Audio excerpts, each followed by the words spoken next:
instructions. I'm Bob. I'm Josh. Apparently, you're going to do the intro music.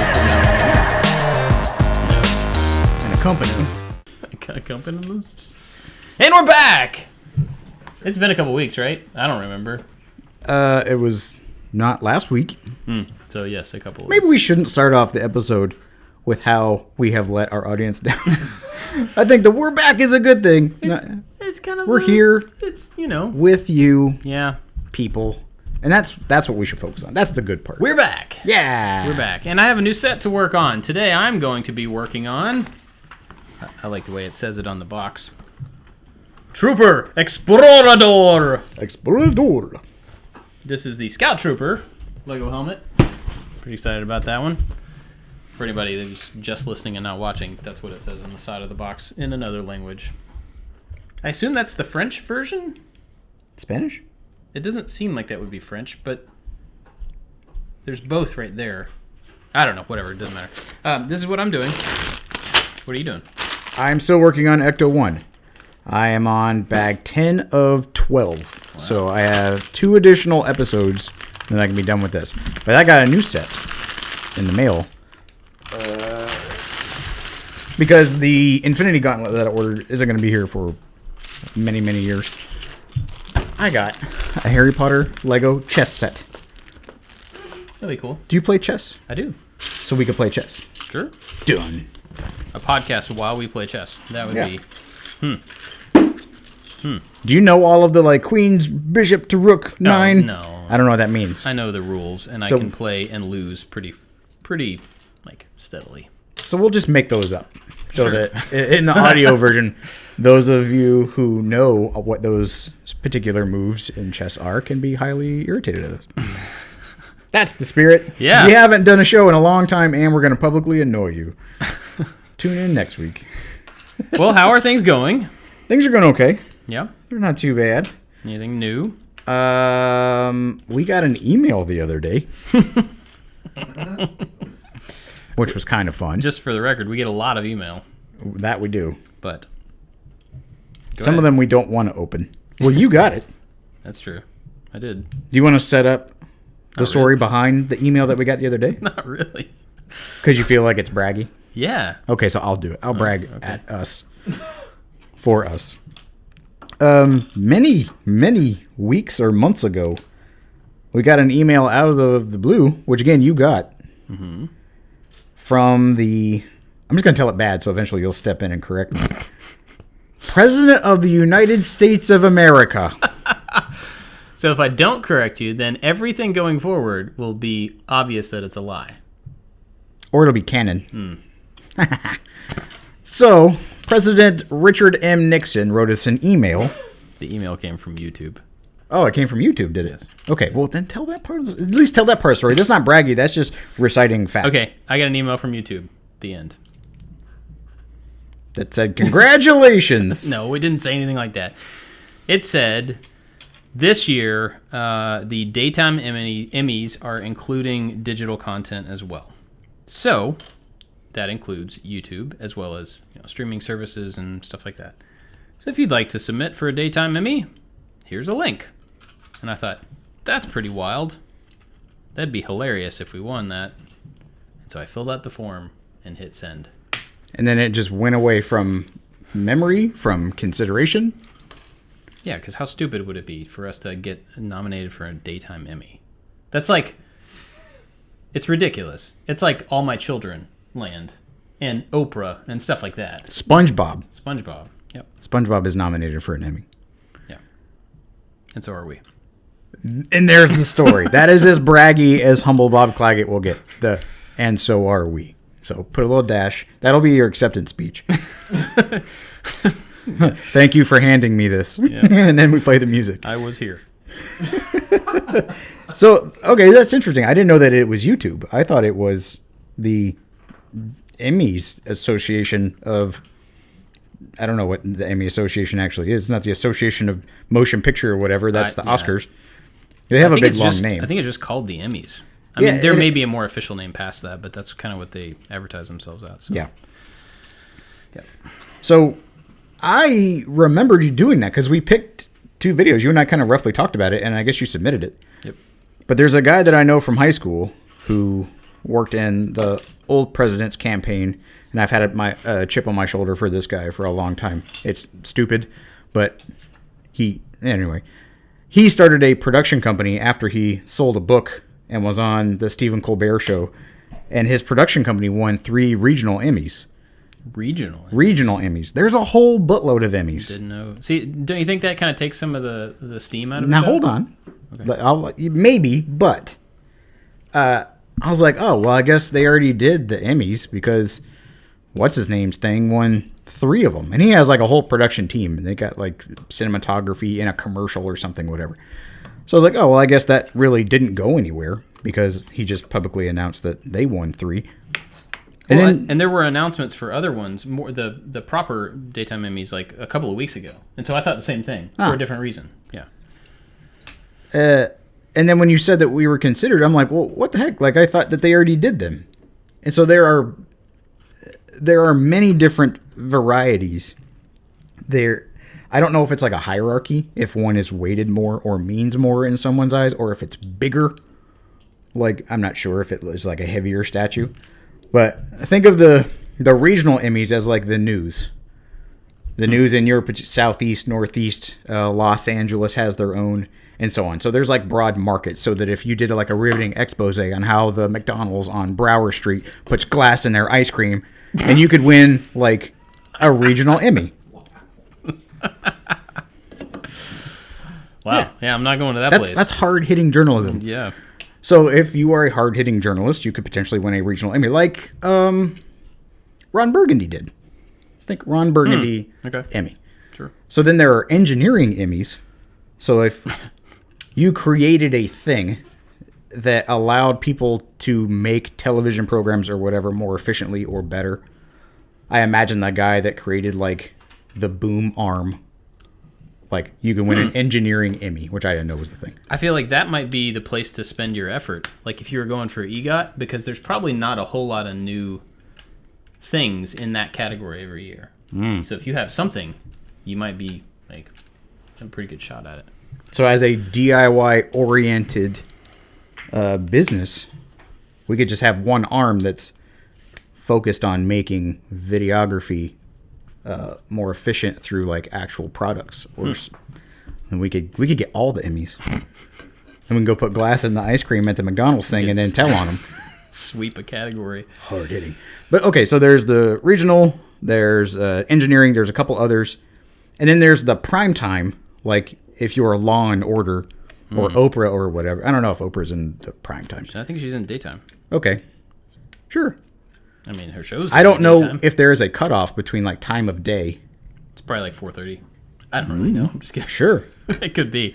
But those are the primetime Emmys. When you see like The Office or insert your favorite show here won an Emmy, then they're below, like one tier below that on Wikipedia. Again, I don't know if there's like a hierarchy, if they're weighted, but in Wikipedia, the second option is a daytime Emmy, even though YouTube doesn't really have a time slot.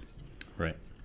So I don't know how that comes up. But we are nominated for a daytime Emmy in Best Calves. See, Bob doesn't want to brag. It's all about the calf shots. So weird. Dopest. So weird. Ping pong table. Yeah, I could see that one maybe. Yeah, I forgot. That is currently really good at storage. Yeah, fanciest table. What were we nominated for? That I don't remember. It was like, I honestly don't know either. It's something about DIY. It's like educational programming or DIY programming or something like that. So we are up against This Old House. Two different versions of This Old House, which I think is kind of unfair. Some like house flipping shows on Netflix. Yeah, I think it's two Netflix shows and two that Ask This Old House. Or This Old House and Ask This Old House. Right, which both are PBS. Right. But they're different like hosts and stuff. I mean, it is a different show.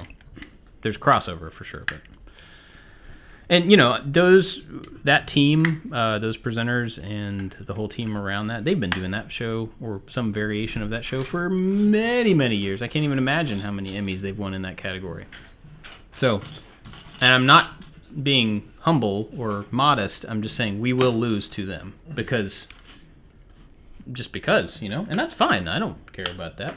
It's like I attribute it to when like Mel Torme does a stand-up album in 2020. Like he's gonna win an Emmy, or not an Emmy, but like a Grammy for that.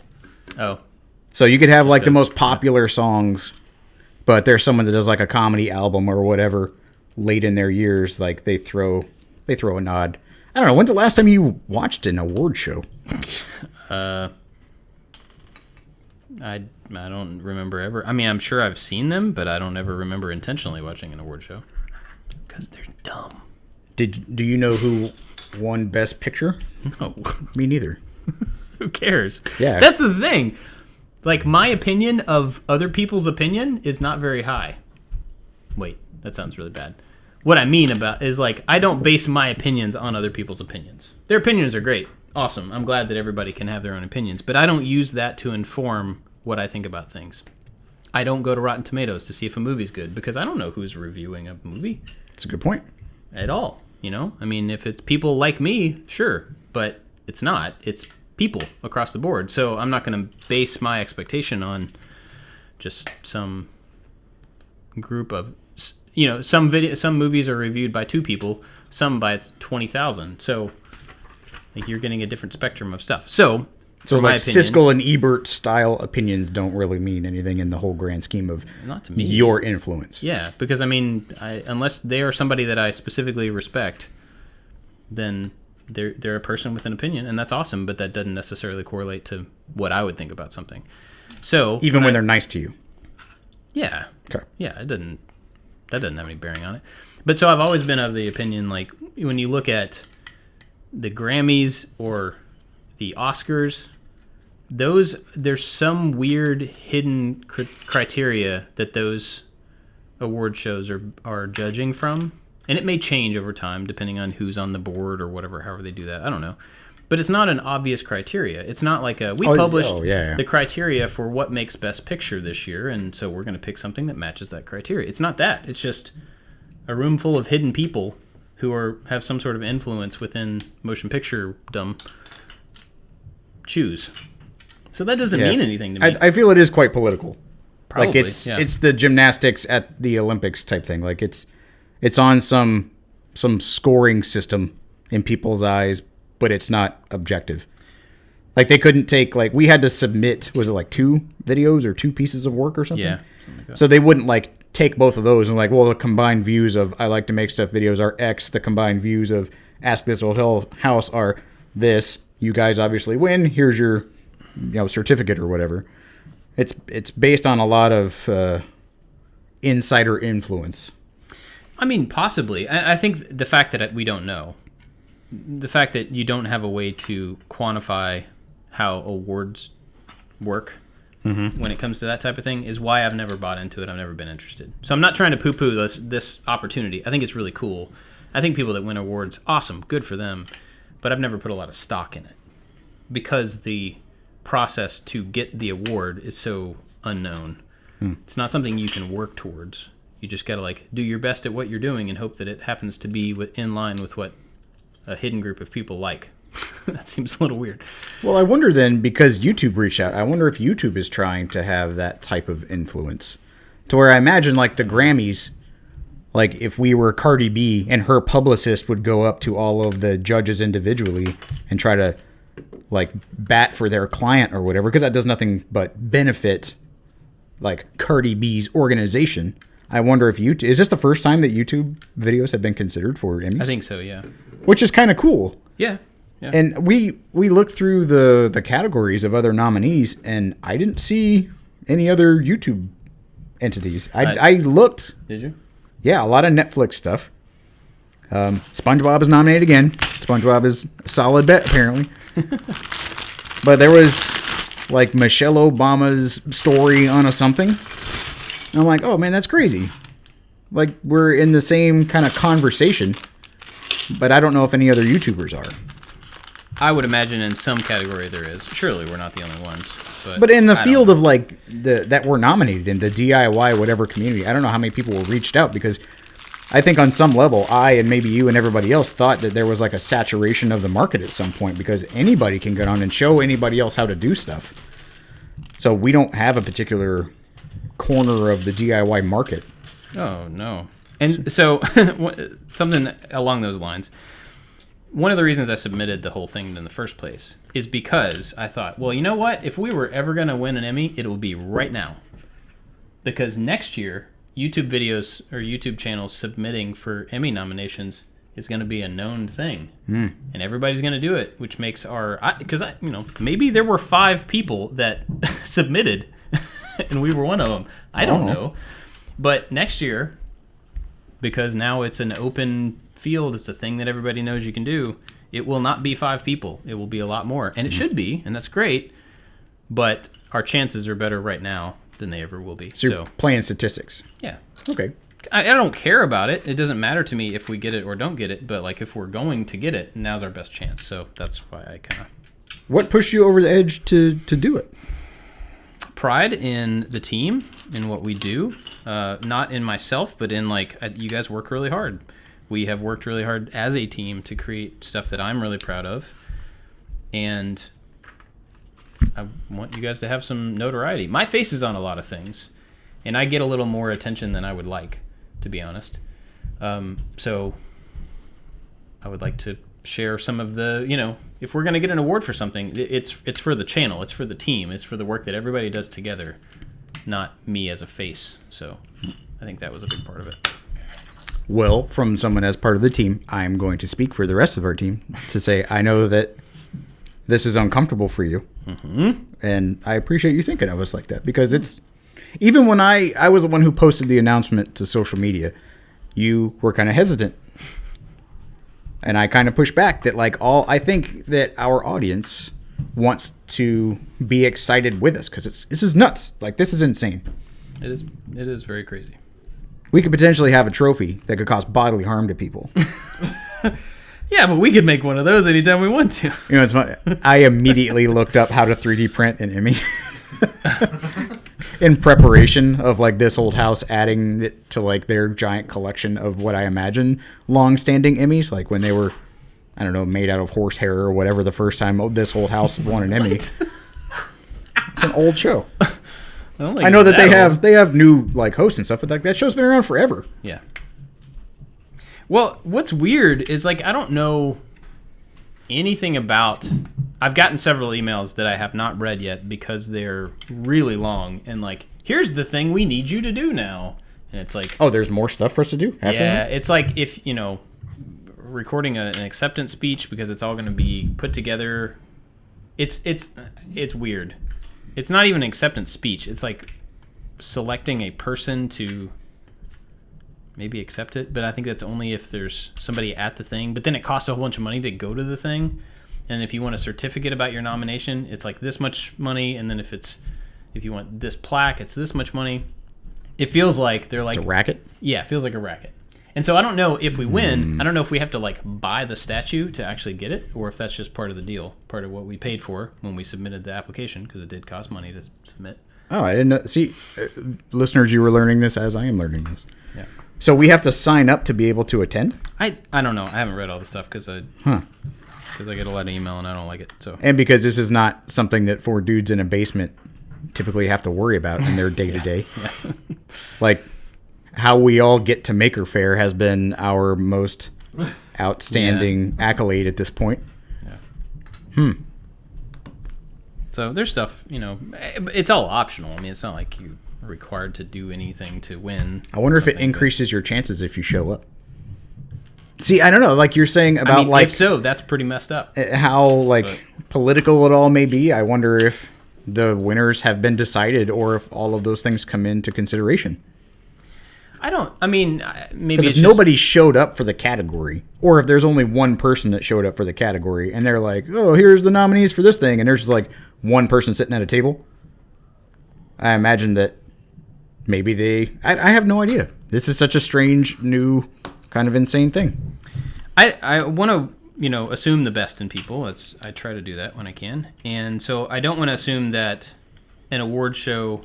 What I didn't mean earlier is that they're all political and it's not a real competition. That's not what I mean. I just mean that the criteria to be the winner is unknown. and generally the specific people picking the winner is unknown. So it's really hard to... It's not something you can really work towards a goal to be a winner in, and you don't ever have an explanation from the people who chose it as to why. It's not a strength competition, you know what I mean? Right. So I'm not saying it's all political and like you only win if you're there and you paid for the seat. That's not what I mean. I just don't know what it takes to win any competition, any award show, and so that's why they've never been interesting to me. So I'll be really clear about that. Will you tell me when we're done how much it would cost for one of us to go be involved in the Emmys? I guess. I don't know. Is that something you want to tell the people? I don't know. I didn't read the whole email. Oh. So I don't know. You don't forward those to me? No. Okay. I don't. Because I don't want you trying to figure out how to do it. What does that mean? We don't need to go to the Emmys. Being nominated is pretty awesome. That's very cool. But Is that I know that you're a very humble person, but is some part of that a defense mechanism? no, absolutely. Okay. No, I could care less if it went away and they could strip it right now and say like, "Oh, you are unnominated," and be like, "Cool. I have a lot of stuff to do. See you later." Do you think that as you have been in the past, that it is some sort of foothold or ambassadorship to the maker community to have a representative not only of like the four of us, but of this whole thing that we've been doing? I mean, if you think of like every time you've been on stage for a maker fair or a workbench con and people want to hear what you have to say to glean that institutional knowledge and that experience, is there any part of you that sees you as the ambassador for those people? I mean, I wouldn't want to assume ambassadorship. I don't ever want that, but I also think it's really cool that now we get to be the ones who are gaining the foothold in traditional media. Is that something that is of importance? It's validation for the community, not for us. I don't Right. think we need that. We have plenty of validation. We have more validation than we need from the people that watch the videos. But from all the people like us who put in hard work after hours in their basement, in their garage, in their whatever, to make their own content and put it online for people to enjoy, I think the opportunity to be included in traditional media at this scale, at this level of visibility, I hope it does a lot for all those people who are doing that work and don't get recognition. I hope it at least gives them some like validation. And the content game that we all play, that's the wrong word, but the thing that we're all doing, whether it's professionally or as a hobby, I hope that the opportunity for us to be there validates all that work for people. You know what that sounds like to me? No. An acceptance speech. So we have that recorded, correct? Done. Anthony gave a thumbs up, so we can just submit that. Okay. You didn't thank God, though. Thank my wife and God and my high school art teacher. She was pretty awesome. Anyway, what else is going on? Anything other than that? I don't know. 5? I don't know if I want to talk about the thing. You don't have to. No. I'll talk about a thing. You talk about a thing. I have been feeling weird for a long time. But, I mean, like the last couple of years have just been weird. But, like, I've had this... I realized yesterday that I don't have a sense or a feeling of accomplishment when I accomplish something. I'm trying to figure that out. So we churn on making things and coming up with ideas and turning them into real things weekly. And we usually have multiple things going at the same time. And the things in front of me that I'm currently doing, they always feel like they're a little bit in the way of a thing that I should be doing or a thing that's coming in the near future. And so when it seems like, in my mind, that when I accomplish something, when I finish a project and we're done shooting and then my part of it is kind of done for the most part and it moves on to somebody else's responsibility, it feels like that should be a point where I go, cool, check. I have hit this box. That thing is done, and now I can move on to the next thing. But I think one of the problems that I'm figuring out is that every time I do that check, I'm also adding another thing to the end of the list. You're backfilling it? Every single time. And I almost backfill it faster than I can check things off the list. And that's a weird treadmill that I'm becoming more and more unhappy with. And I think a lot of it is actually I think there's two problems with it. One is the fact that there is this endless treadmill, I think, is a thing that's not sustainable. But I think even a bigger part of it is I don't allow myself to feel accomplished in something. When I'm done with it, I'm done with it, and it moves on, and it's gone. And like I don't want to be prideful about the things that I've done. I don't mean that, but just like when they're done, and they're gone. You feel like it's a relief that it's over rather than any kind of enjoyment at the accomplishment. As temporary as it may be. I think, is it a battle between relief and personal pride? I don't know. I don't think it's not. I'm not sure. I think I'm still trying to figure it out. Because I say that because I have that nature to just be a box ticker. And at a certain point, I pride myself more on accomplishing the task than I do at being proud of the result of the task. Yeah, I could see that in myself, for sure. Like, all right, that's done. Boom. Hooray. Now, over here. Yeah. And when I was a waiter back in the day, there was a position in the restaurant called the expediter. And there, the puppeteer kind of pulling all the strings. Like, there's food going in, food coming out. It goes here. You set this up. This person goes there. And it's just constantly like the weird person with all the knobs and the dials on the machine to make sure that nothing explodes. But they're constantly moving. And while each one of those turns of a dial is extremely important for the overall goal, none of them individually are worth individual consideration for their parts. And so I feel, because of the nature of what we do, each one of the videos that we put out is like a turn of the dial to keep the machine going, rather than like this table. Like, we're taking this table for granted. We made this table. It's a cool table. It does what we want it to. So it's a means to an end in the fact that we can build Legos on it. Hooray. It was a piece of content. Hooray. But we can look around just this space, do a 360 and see all the things that you've made. And the things that are impactful in people's lives, like that arcade cabinet. Mm-hmm. We have enabled a whole lot of people to make that arcade cabinet that potentially could make them like the coolest parent in the world or start a business. Yeah. And it's something that is just kind of set dressing now, because I think it's one of those little dials that, you're turning on the machine. And while, yes, we're here to help you turn those dials on the machine, I mean, it's your machine. And I can completely understand where that could be overwhelming. And the personal satisfaction of each dial or each maneuver or movement kind of gets lost. It's the forest for the trees type of analogy. Yeah. I think that's a good way to put it. I mean, okay, so I'll ask about R2-D2. Because I know you. I know how excited you were about making an R2-D2, like the infrastructure that now exists as a norm in our shop that we got just to accomplish R2-D2.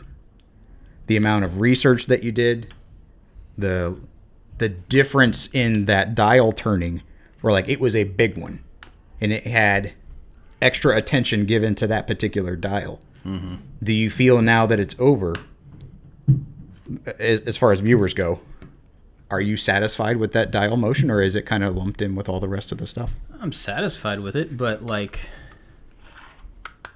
somebody could steal it from my house and I probably wouldn't notice for a really long time. Noted. I mean, that would be a shame. I mean, and that's weird because I've thought about that, because it's up in our kitchen. It's in our living room. Which is really cool. Or dining room, I guess, is what that is now. And I walk by it and I kind of glance at it every day, and I'm like, that's really cool. And a couple times I've thought, like, I wonder what it's like to go over to somebody's house, like one of my kids' friends, to go over to somebody's house for the first time because my daughter had somebody spend the night last night for the first time. To go over and walk into the kitchen and you see like a full-size legit R2-D2. It's something I've gotten used to already because it's been down here in some state for 2.5 years. And I think I get really comfortable with the fact that something cannot exist and then we can eventually make it exist. Mm-hmm. And that's cool. But I was thinking about last night when I was walking past this thing, I wonder what it's like to go over to somebody's house and just come around a corner and see a thing that has only ever existed in a movie there in front of you for real. Like, that's got to be weird, but I don't feel that way. That's got to be cool for them, and I'm glad that that is something that maybe when people come over to our house, they can have that moment of experience. But, like, I'm just used to it, and I'm used to being able to create something that I have wanted and have it, but then okay, so I've always collected toys, right? And one of the cool things about, or the thing that I've always enjoyed the most about it is finding it, is about, like, you know, in college, going to Walmart at 2 o'clock in the morning when they're stocking shelves to find that one figure that is really hard to find or worth a lot of money or whatever. And go search for this thing, and eventually you find the one thing. And then it's like you get home with it, and you're like, well, got the thing. Now I'm going to sell it on eBay. I'm like, put it on a shelf. What am I going to do with the thing? The search, the process, the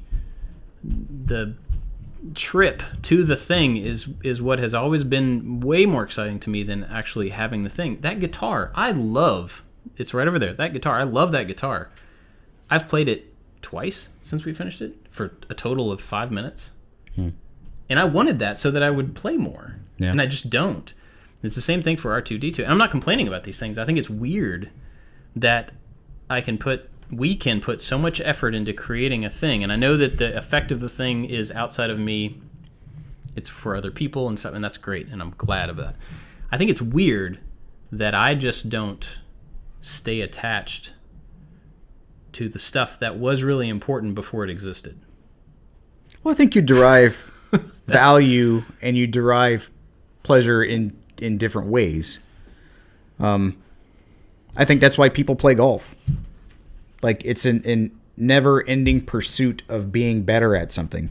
So with each one of these projects, like, you essentially cross a finish line. And then once you're on the other side of that finish line, you're like, okay, well, I'm done with that. And the running the same thing. Like, I think you and I differ where the minutia, the slow trudge kind of dirty work is the hard part for me. I just want the thing to be done, to where it seems like you like the ability, the path, like the journey to get the thing. So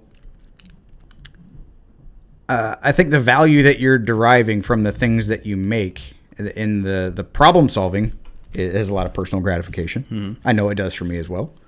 When I worked at Lockheed, I was a process improvement coordinator, which means I really liked looking at a broken thing, helping people dive in and fix that thing. And then the moment somebody went, okay, well, now it's fixed, you can run this. I go, no, I don't want to do that. Yeah. My part was the process, like you're saying, like the fixing it, making it better, and then giving it away and moving on to the next thing.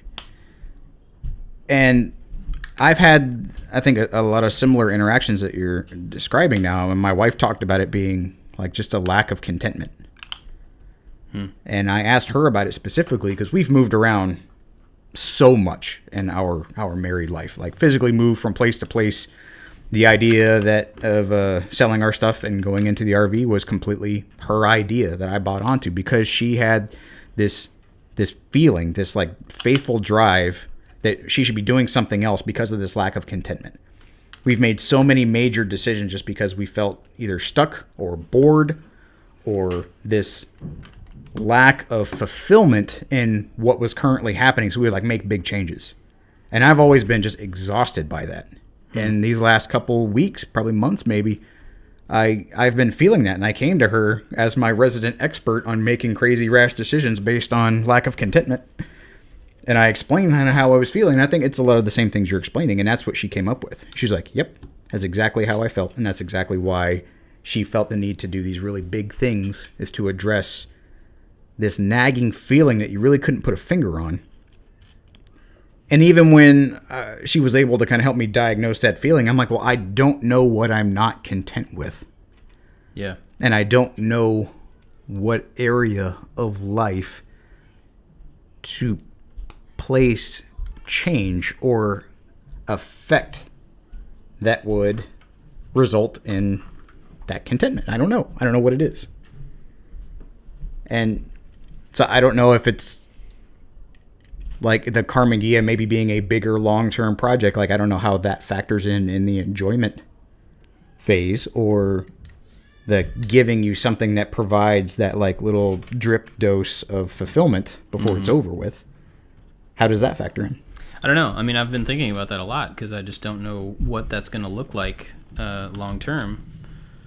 You know, I've done a lot of things in my life that way, to where I get a thing that like, this is going to be awesome to have this, or to have the experience of this, and then when I'm done with it, it's like, I don't know.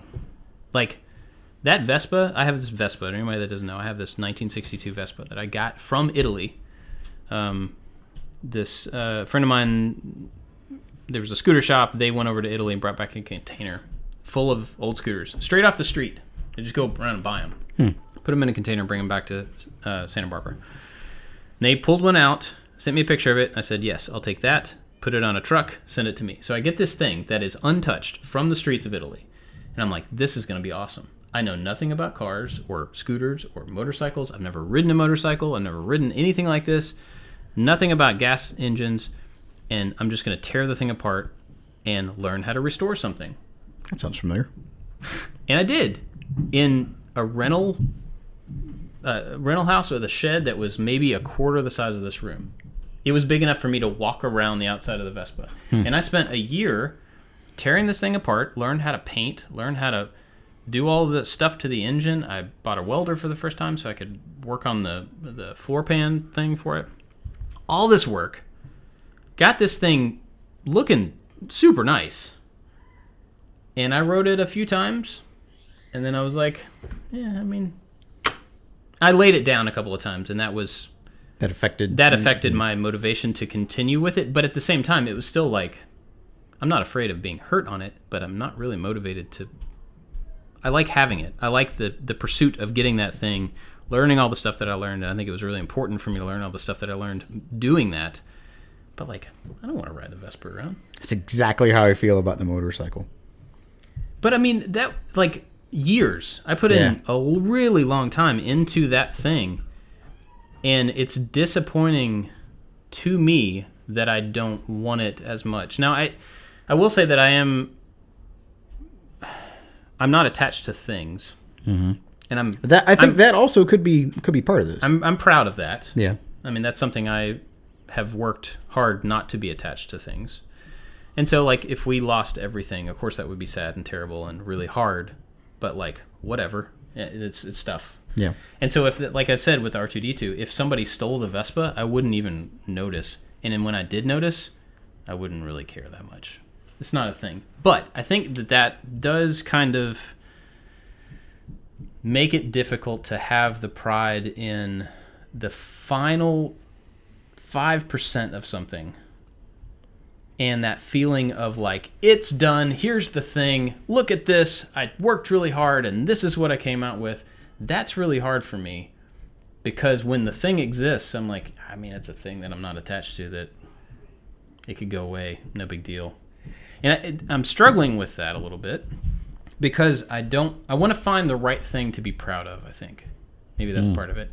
And I want to find the place where that I can, at the end of a week, or a video cycle, or a project that we've been working on, no matter the scale, I want to be able to be done with my part of it, set it on the table, and feel, at least for a little while, I feel accomplished. And I don't feel like I'm behind anymore. And I don't feel like I'm struggling to keep up or come up with the next thing.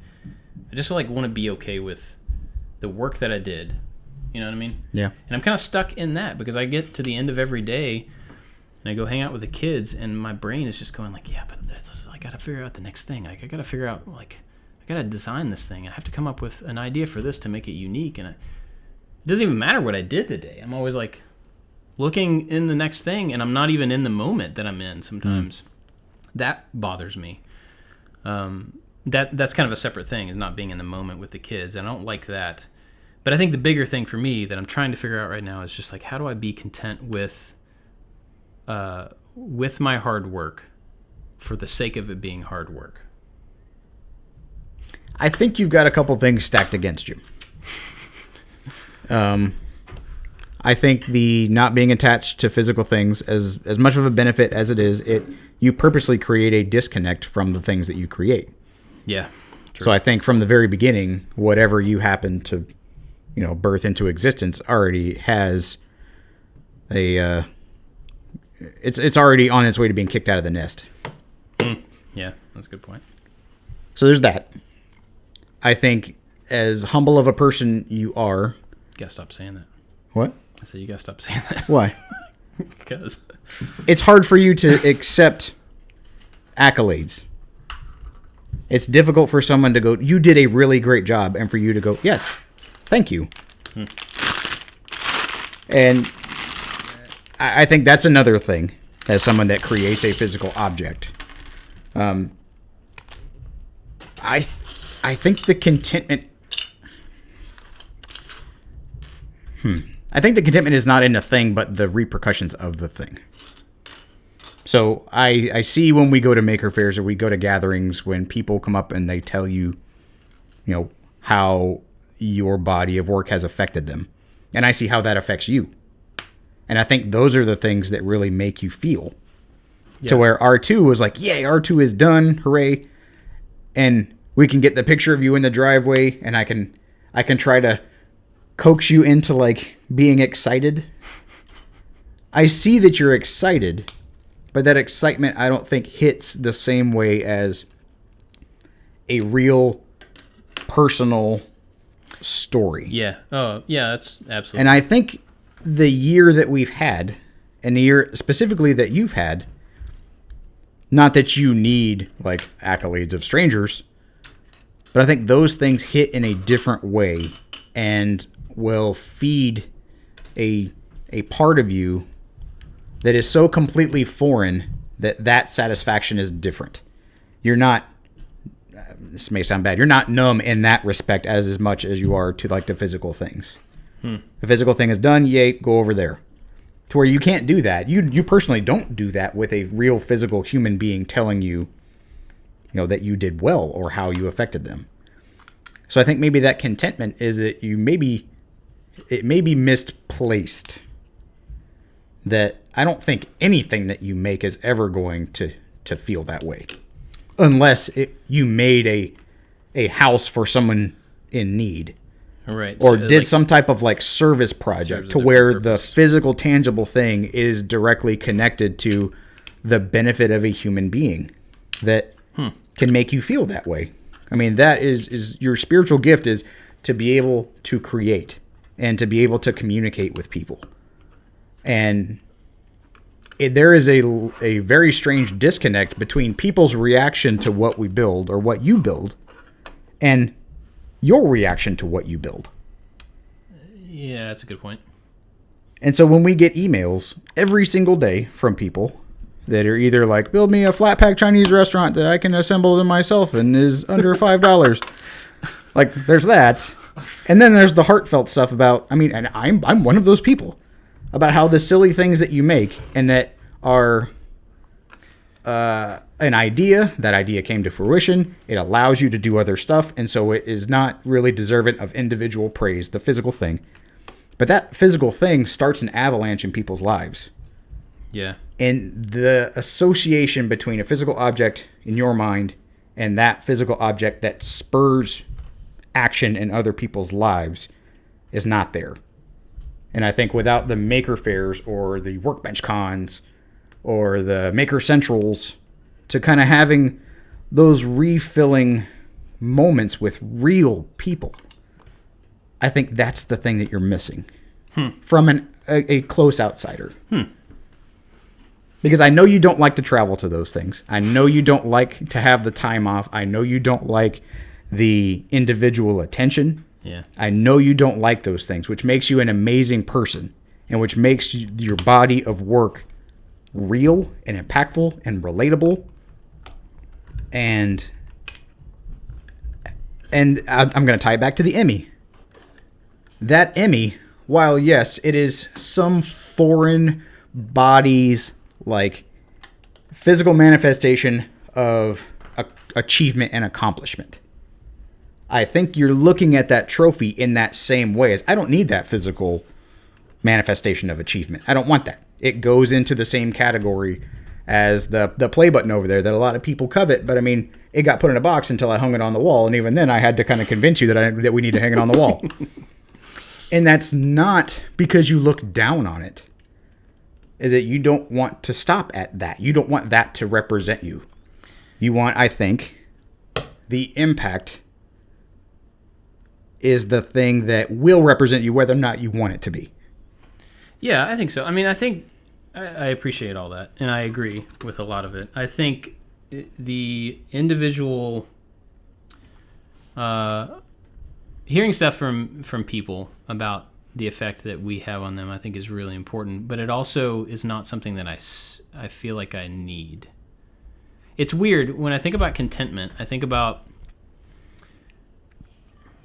and maybe this is a defense mechanism, but I don't think that lack of contentment in life is what I'm feeling. I think it's like, because my contentment is in the family, is in my faith, it's that stuff. But I think there's something different about, I can't think of the word. It's like almost accomplishment, but then that's not quite right either. I don't know. I can't find it. Well, I attribute what we do here to people who don't understand what we do. It's like, imagine that you started a company and you're developing a product and you put all of your effort into that product and you go to launch it. And it's like, all right, we are opening the doors for business. I was like, imagine having that moment every single week. But it kind of tarnishes that moment. Yeah. The buildup and the anticipation is not the same. And the amount of like all in, totally consumed like effort that's like an all or nothing, like this is it. We don't have that as much. So I think it lessens the importance of the physical item.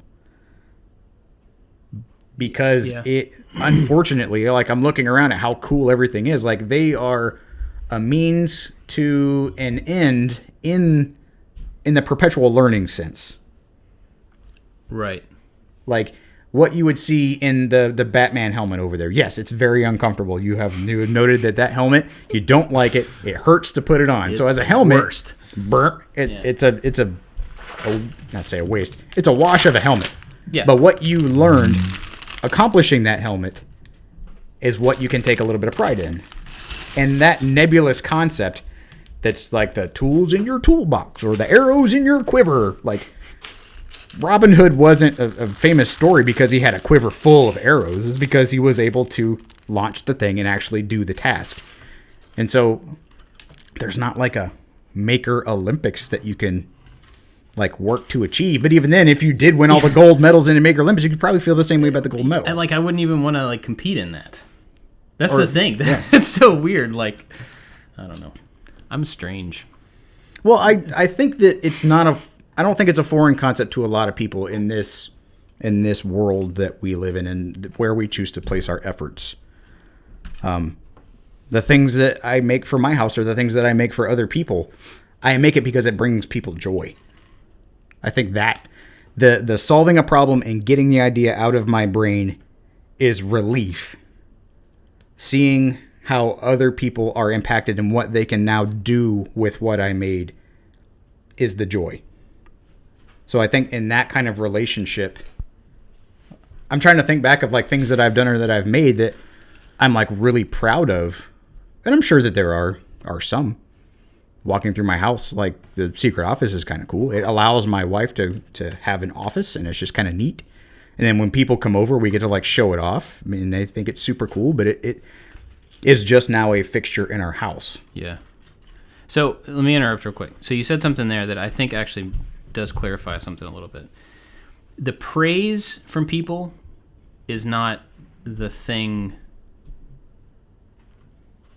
So when I talk to somebody at a maker fair or something like that, there's two parts to their response.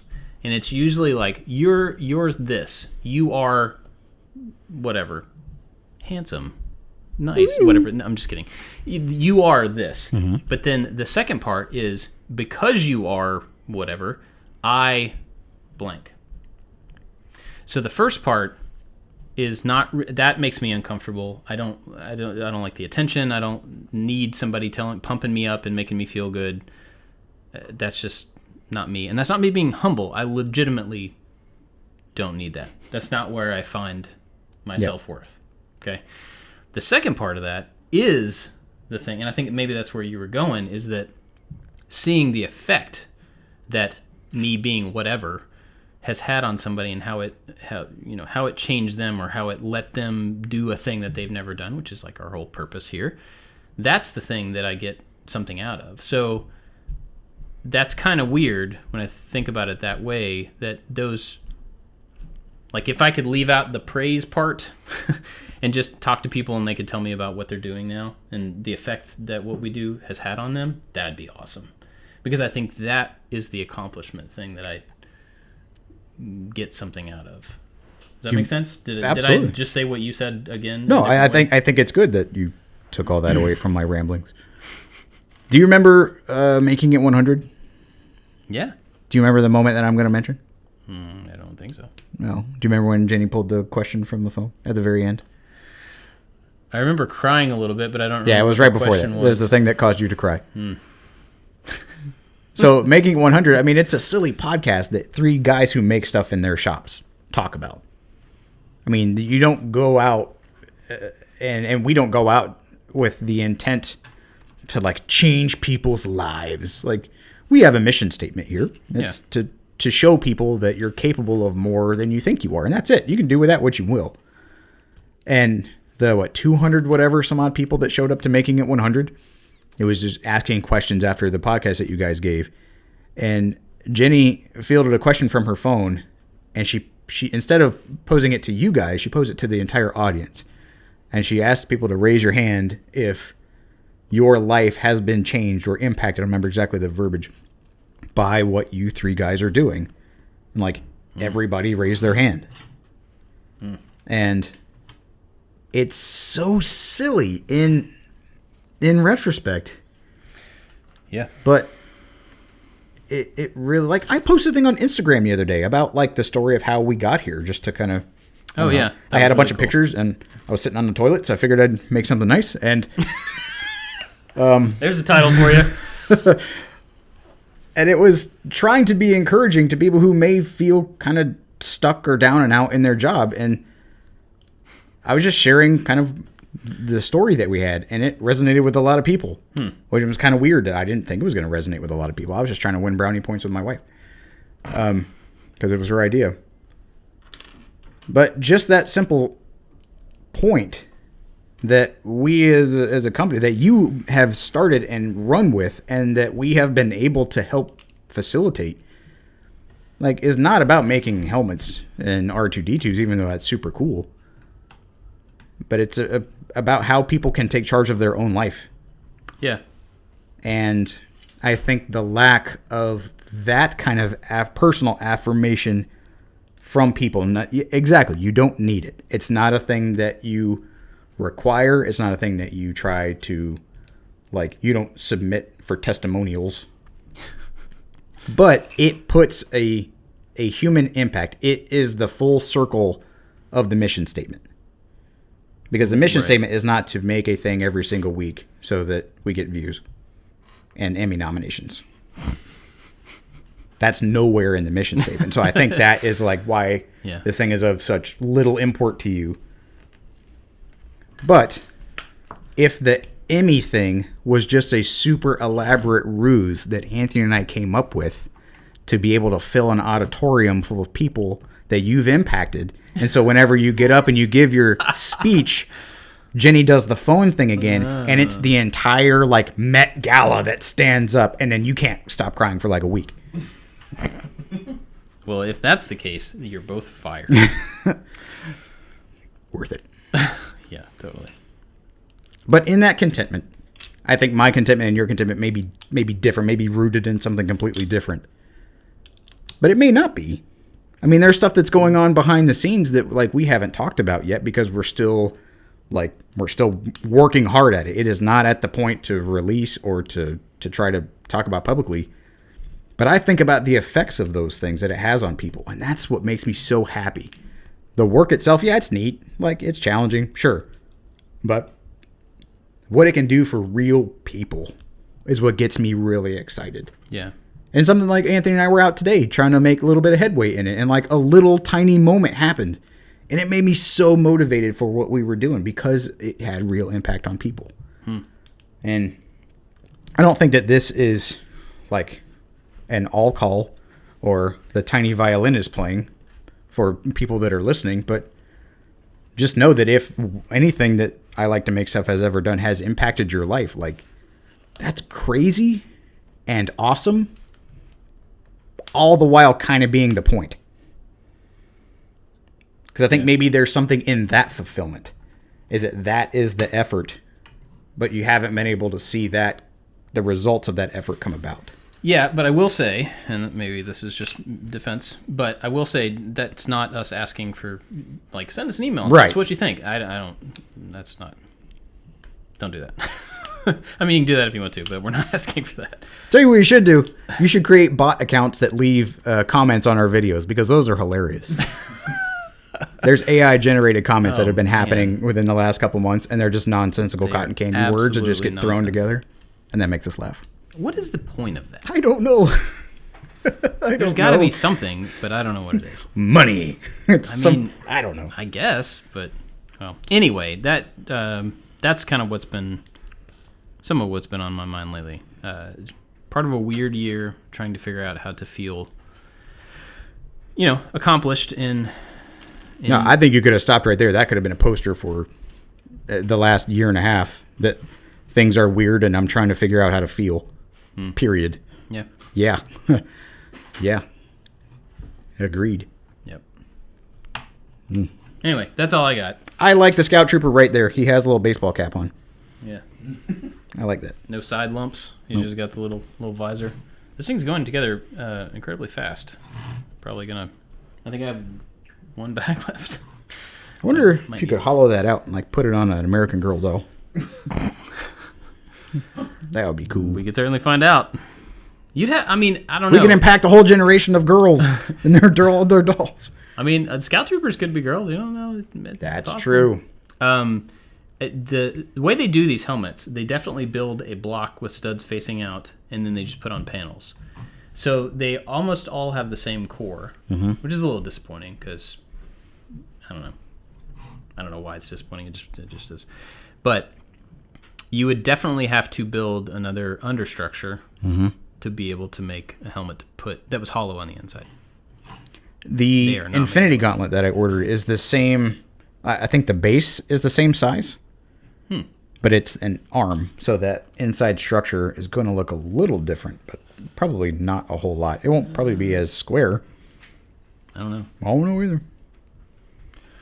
How long are we? We're like an hour in. Goodness gracious. Well, I had some this or that, or some would you rathers from our Maker Alliance that I asked for a while ago.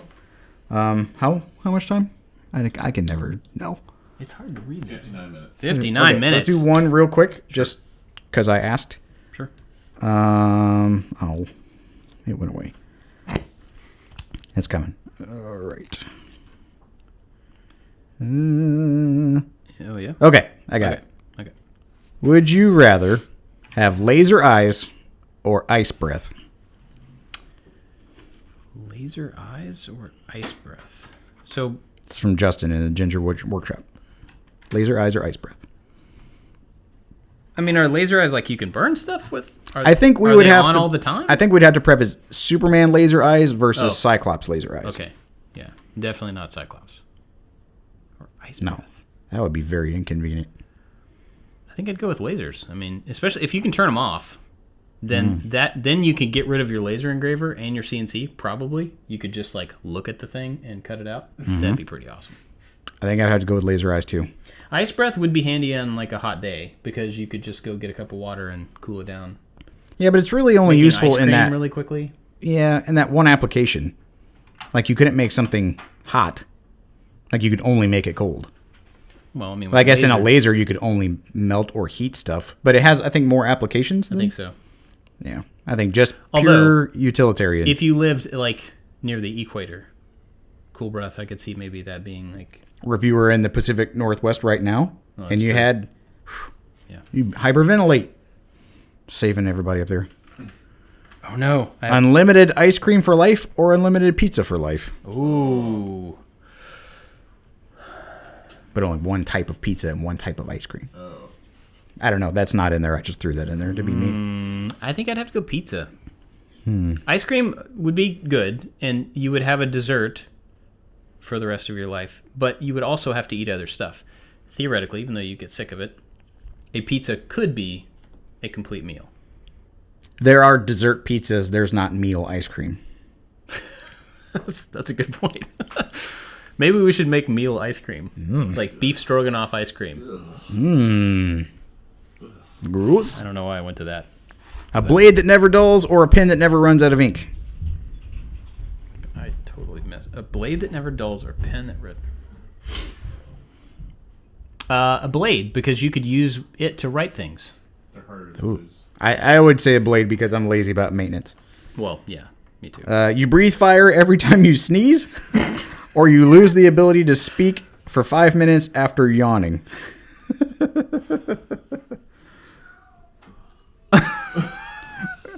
I would have to do the losing your speak after yawning because otherwise you'd burn your house down. You would burn this house down. I don't know if people know that when you have sneezing fits, you sneeze like 10 times in a row. 10 is conservative. I have this thing, and I don't know what it is. I don't have allergies that I'm aware of, but there's something about once I start sneezing, it's either 3 or like 15 or 12 or 30. The most I've ever counted, and I stopped counting, was 32. Oh. I stopped counting because I felt like I was going to throw up. Should be in some medical journal. It's terrible. I mean, once you get past 15-ish, I don't know if anybody's ever sneezed this much, but like once you get past 15, and I'm talking sneeze like that pace. Yep. You feel terrible. You did it while we were driving one time. Stomach hurts. I feared for my life. It is bad. Don't do it. I think I could lose the ability to speak for longer than 5 minutes after yawning and be okay. Yeah. It actually would be kind of nice because then you could just be like, sorry. Just like throw your hands up and sorry, I can't respond to you right now. Sorry, I can't explain this thing. Sorry, I can't tell you that you can't play video games, kids. All right, here's the last good one. Okay. 3 hours of dedicated Facebook usage every day for a year. Oh, my God. Or sneezing every 15 minutes while awake for a week. What with the sneezing? I would sneeze. I hate Facebook that much. I would sneeze every 15 minutes. Every 15 minutes? While awake for a year. Okay, so while awake, that's the thing. I could sleep through the night. I don't care. I would sneeze every 15 minutes. 15 minutes. I would try to have fun with it. Yeah, I would set up a target and like drink a bunch of Kool-Aid and then sneeze and see how close I can get to the bullseye. Well, it would be difficult to take. Okay, well, I was going to say something and now I'm going to go back on it. You could pick a way to make both of those things productive. So, you could start a business that was all about Facebook marketing and then dedicate 3 hours a day to making money through that thing. So you could you don't have to use it for like, I'm going to look at what grandma was talking about, you know. Like you could use the platform as a way to be productive, even though that sounds really terrible. Same thing for sneezing. You could build a device that was like powered by sneezes, some sort of like a, little... Like a perpetual motion. You'd spin a turbine. Yeah, like a turbine. Like you sneeze into it and it creates a little, I don't know. You could power this light bulb for 2 It's days. like a little mini Bitcoin farm that's powered by sneezing every 15 minutes. I'm sure there's some weird fetish thing that you could set up like a live stream. Oh, gosh. get subscribers. Sneezing? Yeah. I don't know. People like different stuff. Sure. I think I'd probably go with the sneezing because it would be more fun. You could take it with you. Yep. Instead of sitting at a computer, staring at your phone for 3 hours. Okay, those are good for now. Okay. Well, Those are that's fun. a good way to end the show. Talking about Facebook and sneezing. Where can people find you? On Instagram at Josh_MakeStuff. And you can find all of us at I Like to Make Stuff on all the stuff. And big thanks to our Maker Alliance members who gave us some of those ideas. We have a bunch more from them. But They went on their own complete tirade for quite a while once I added that prompt. That was the first 4 comments, and then the next 50 are all just them talking to each other without me. Yeah. So that's the kind of environment that's there. We set the goal, they're there because they like us, sure, but once they're in the room, they're off and running on their own. Oh, yeah, man. They're helping each other with projects, and they're all Have you heard about the thing they're all working on together? I was finally lumped into it after I had to request permission to be able to see it. No, that's a different thing. Oh. So they're actually making a sign together. Oh, yeah, I remember that. So they're all this quote that I don't know the backstory, but they found this quote and they are breaking up the words of the quote, and everybody is making multiple copies of their own thing that is the word, and then they're passing them around so everybody has one word from every other person involved in the project, and they can all make their own sign from it. Super cool. On our hangout last month, they were showing a lot of the different pieces that they were making and talking about the different techniques. Everyone is different, totally different materials, totally different everything.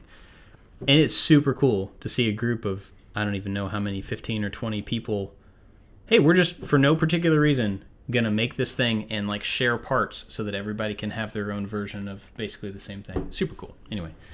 The hangout that is part of the Maker Alliance perks at one of the tiers is happening not this coming up Tuesday, so I'm not sure when the episode's coming out. So if you're listening to this the first week of July, it's the next week. So you still have time if you're interested in becoming part of that group where you get to hang out and chat with us in real time and everybody else in the Maker Alliance. So go check out, you probably put it on screen already, but if you're listening to this, it's...